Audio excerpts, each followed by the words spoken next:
রোজা রাখা অবস্থায় আপনি বেশি বেশি জিকির করবেন। কি করবেন?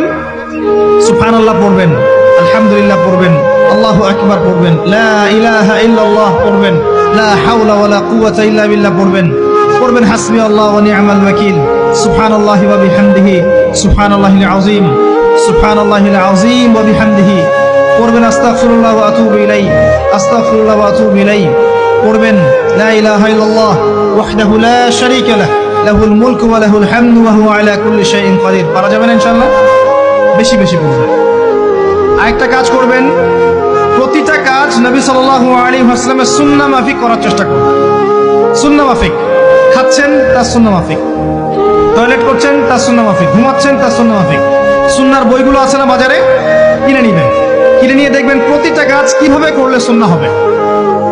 এই কাজগুলো করতে গিয়ে আপনাকে গভর্নমেন্ট বাধা দিবে? বিশ্বের পরাশক্তিরা বাধা দিবে? আপনাকে কি কেউ পিটাবে এগুলো করলে? জেল খাটাবে? এগুলো আমাদের ব্যক্তি স্বার্থের ব্যাপার, ইচ্ছা করলেই করা যায়। এই ইচ্ছাটা আল্লাহ পাক আমাদের অন্তরে জাগ্রত করুন, আমিন। একটা কাজের কথা বলবো, নর্মালি আমরা ফরজগুলোতে বেশি ফোকাস করি, ফরজ ওয়াজিবে। রমজান মাসের সুন্নত মুস্তাহাবে ফোকাস করতে হবে। রমাদানে একটা নফল আপনাকে ফরজের নেকি দিয়ে দিবে ইনশাআল্লাহ। রমাদান একটা সুন্নাহ আপনাকে ফরজের নেকি দিবে ইনশাআল্লাহ। রমজান মাসে শুধু ফরজ নয়, একটু সুন্নাহ সালাতগুলো, নফল সালাতগুলো একটু বেশি বেশি করার চেষ্টা করি। আল্লাহ পাক তৌফিক দেন।